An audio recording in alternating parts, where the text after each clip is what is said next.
Yo sé que Petro ya no es presidente, pero tenemos que seguir desmintiendo las mentiras del expresidente Petro. Por ejemplo, el día de antes de ayer sacó un tuit con una sarta de mentiras respecto a todos sus temas de deuda. Se resume en 3 mentiras: que la deuda la dejó completamente estable, que el déficit no es tan malo como la gente dice, y tercero, saca pecho por el pago de la deuda del FMI. Lo primero que dice Petro es que dejó la deuda en 58,5%.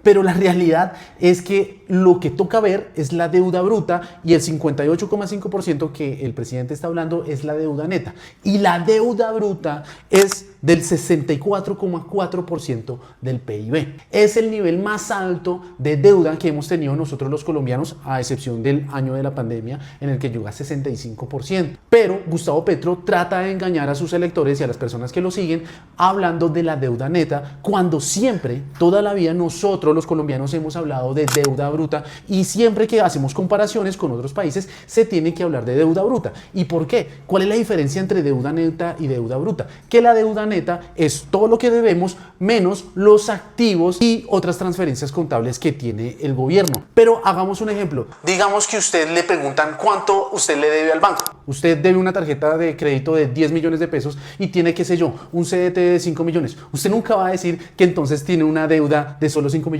No, usted tiene un CDT, usted tiene un activo ahí en el banco, pero su deuda real, su deuda bruta, es de 10 millones de pesos. Así es como está engañando Gustavo Petro con el tema de la deuda. El segundo engaño de Petro es que el déficit que dejó es de 5,3%.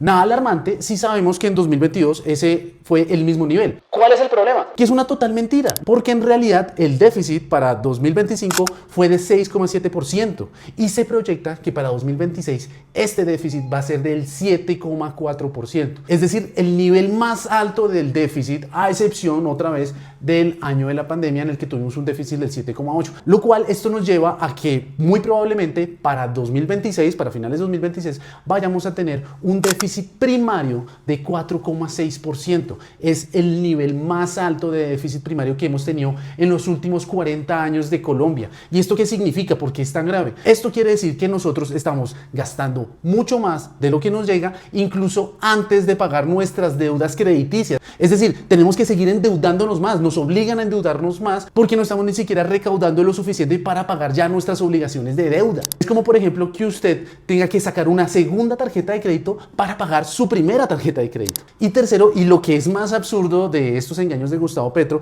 es que saca pecho por haber dicho que ha pagado la deuda del FMI. Pero aquí hay algo muy sencillo que toca explicarles a todos ustedes. Es que la deuda del FMI era una deuda de tasa de interés muy flexible y con unas tasas de intereses muy bajitas. Y esto precisamente nos lo dio el FMI por el buen historial crediticio de Colombia.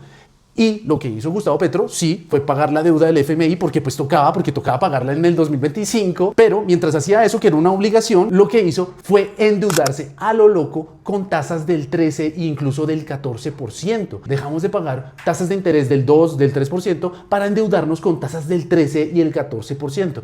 Y solamente en 2025 nos endeudamos a lo loco, gracias al gobierno de Gustavo Petro. ¿Le parece a usted que eso es un manejo responsable de la deuda? Y lo último, todas esas buenas acciones del gobierno de Gustavo Petro, al final, ¿quién las paga? Todos nosotros.